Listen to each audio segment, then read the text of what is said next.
Hello, hello, my beautiful friend, and welcome to Joy Code, your place for inspiration, meditation, and magical manifestation. You know I love it. So today we're going to be talking about what to do when your partner is spiritual, but you are not. So this comes from a beautiful lady that left a comment on one of the videos, which I encourage you to do as well, asking this question. She said, I see a lot of videos where they talk about what to do when your partner's not spiritual, but I don't see anything where, where it's reversed, where, I'm not spiritual and my partner is.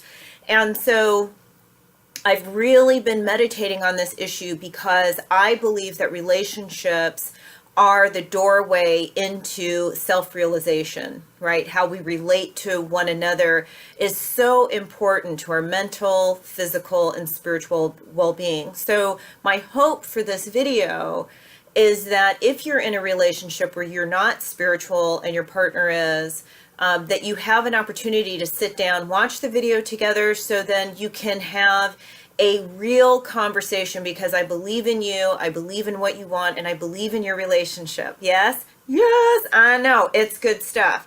So there are I gotta have a sip of coffee because you gotta settle in. We're gonna be here for a couple of minutes. I think I've mentioned this before. My sweetheart roasts coffee. Anyway, that's a whole other video. So there are two issues. One is when you enter into a relationship with someone that you know is spiritual, right? So maybe you meet online and you find out that this person is great and they're also a Christian, or they're Muslim, or they're just eclectic and spiritual, but they have this connection. And what do you do with that? The other part is, what if you've been in a relationship for 5, 10, 20 years and your partner has some kind of spiritual awakening? And so that is a different situation. So I'm going to talk about both today. And I'm going to start with the latter, which is, what do you do when you have a partner, you've been in a relationship for a long time, and they have had some kind of an awakening? It doesn't necessarily have to be a spiritual awakening, but for the sake of conversation, we're going to talk about the spiritual awakening. And when that happens, and I'm speaking to you, the person who has not had the spiritual awakening, but is on the receiving end of it, what happens is that one of the reasons why there is so much turmoil is because the person that you're with has changed. That somehow there's been a recalibration to the relationship that you didn't ask for. Yeah. The other thing that happens when our partners have a spiritual awakening is in their enthusiasm, they want you to do it too. And so there's all of these feelings and all of these emotions and resentment that begins to come up because it's, hey, I've discovered that everything I think creates my reality, and I want you to do it too. Or I discovered that, Jesus is the answer to all of my prayers and everything that I want to be and become, and so on and so forth. He is the Savior. And you're like, wait a minute, this isn't what I signed up for. So there's a couple of things. One of the ways in which I would handle this immediately is to actually treat, now your spiritual partner may not like this, but this is really going to help you, and I believe it's going to help the relationship in the long run, is to treat this as if a death had occurred. Take a deep breath and sigh it out. Because the relationship that you had is no longer when your partner has had a very profound change. I'm not talking about picking up a hobby. I'm talking about a deep inner change where they just don't seem like the same, like the person that you married or the person that you agreed to live with all of those years ago. And so you have a right to grieve. Yes? Part of what grief is Well, there's two things. So grief is an extension of love. I was at a memorial service this past weekend, and this woman, I'm sure it's been written before, but I loved what she said, and it was about her mother. She goes, grief is the price I pay for having loved and having been loved. And so the grief that you're feeling, and sometimes grief is masked by anger, yes? And so if there's anger there, I'd like you to ask yourself, am I really grieving? I'm grieving because the thing that I wanted, the person that I used to know is no longer. The marriage that I used to have, the relationship that I used to have is no longer. And so that grief is an extension of love. The grief is also oftentimes about, I don't know what I'm going to do now. The vision that I had for myself in the future, the vision that I had of my relationship is not going to happen. So what we need to do is to have compassion for ourselves and to take time to just be with that reality. Just be with that reality. Yeah? So take a deep breath and sigh it out. The other thing that we need to do is then to set boundaries. Now, I have a beautiful example. My mother became very spiritual, very eclectic and spiritual in the way I am eclectically spiritual. And my dad wasn't. He grew up Catholic. He was very traditional, and he didn't practice anymore. I think at that time when they got married, he was probably excommunicated or something for marrying a non-Catholic. I don't know what the rules are, but we weren't raised in the Catholic Church. But he had his own kind of, feelings that are not about the world. And the way that they operated was, he gave her a lot of, and follow me because this is really important. He gave her a lot of room to do whatever she wanted to do. She had friends that she would talk to about spiritual practice. She talked to me about spiritual practice. She had her book. She would do her own thing.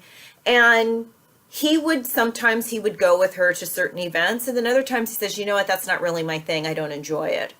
But here's the important part.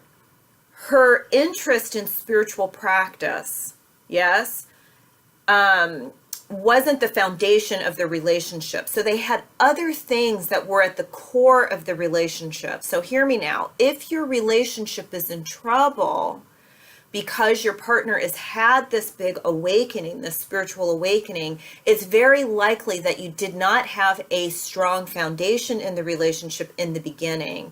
And so what I'm suggesting is that you have a conversation with your partner, that maybe you do go to therapy. I'm a big believer in going to therapy for couples. I think it's very, very important. It can be very, very helpful because it's going to help to facilitate a conversation.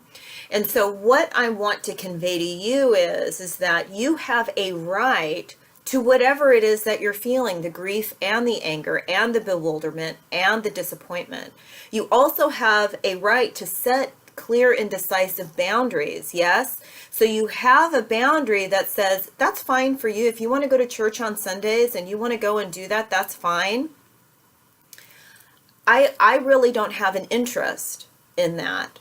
So where can we meet as partners? Where can we meet as lovers? Where can we meet then? Where can we have our intimacy?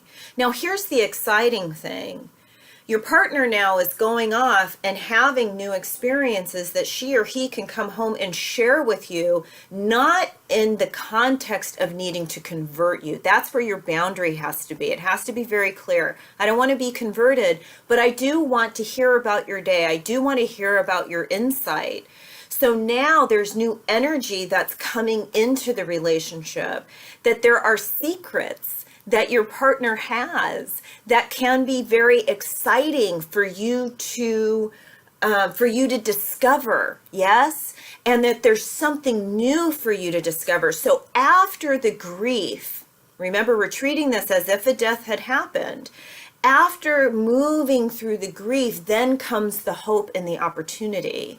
And where people get stuck is that they just get stuck in that first layer of anger and bewilderment and grief, and they're not willing to see that maybe there's something new that I can discover about my partner and about myself. Maybe there's a new level of intimacy and excitement that can happen as a result of this. And so for those of us who have had a partner have an awakening experience, whatever that is, this is what I'm suggesting. Yes, to grieve, to take a moment, to breathe, right? To set a boundary, what's okay for you and what's not. If you're really shook up about the relationship, I implore you to go and talk to someone. I think that's very, very important. Yes? And then to look forward to, what is the new that I can discover? What new intimacy can I look forward to? And where can I go now for new friendships and new partnerships, and I can bring that back to my partner? So one of the reasons why we talk about the grief, right, and the ending is because you are actually entering into a new relationship. And that can be very, very, very exciting. All right. So the other part that we want to talk about is, what if you've met someone, you're on Match.com, or you meet someone at work and you're head over heels, they're really spiritual and you're not spiritual. How do you handle that? Well, really, it's the same thing, right? You don't have the grief part, which is wonderful. What you have is an opportunity to meet as individuals. Yes, we don't want to be codependent in our relationships. That's actually very unhealthy. So you have a partner that's enthusiastic and open, and you don't have to be spiritual to be open. Yes, to be open to just hearing their ideas and their opinions and holding a space for them without having to then be spiritual in the same way that they are, or be spiritual at all.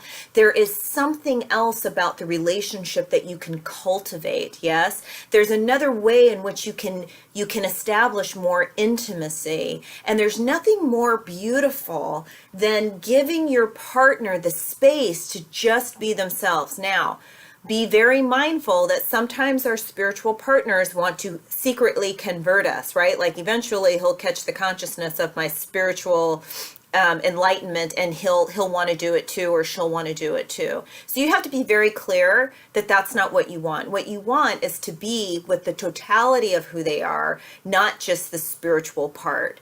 So when my sweetheart and I were talking about this subject, actually, he brought up politics as an example. And so oftentimes, you have people who are on different sides of the spectrum, and they just decide not to argue about it. Yes, or maybe they don't talk about it, but they have other avenues in which they can express their viewpoints. That's totally beautiful. I have very good friends that are not spiritual. And when I was doing the videos and I was dropping the G word, God, when I was saying God, they said, that makes me really uncomfortable. And I love you. And, that's a little too much for me. And that's totally fine. When they come to my home, I don't start talking about God and doing all this stuff, because our relationship, there's so much more to our relationship than me needing to express or put my spiritual viewpoint onto them. And so they showed me their boundary, and we still have beautiful, wonderful friendship. So think of it along those lines. If you meet someone who is spiritual, you just want to be individuals. You just want to hold the space for them. You just want to be open, and vice versa. And more importantly, have your boundary. I don't want to go to church on Sundays. Okay, I don't want to go to the meditation group. I love that you do it because it makes you happy. And what makes me happy is sleeping in on Sundays and going out to lunch with you, later on, or making a big dinner or whatever it is. All right, my friends, I know there's a lot more that we can say on this subject. As you can tell, very, very passionate about relationships. and about you being happy in your relationship. And my hope and my prayer for you, don't freak out, my prayer for you is that this leads to deeper conversation, deeper communication, more intimacy, but more and deeper intimacy and self-knowledge. All right, bye. Oh, I did forget. Remember to go to myjoycode.com for more information, for meditation instruction, for, to sign up for one of my, for my newsletter, for a journal. There's all kinds of good stuff there for you. All right, bye.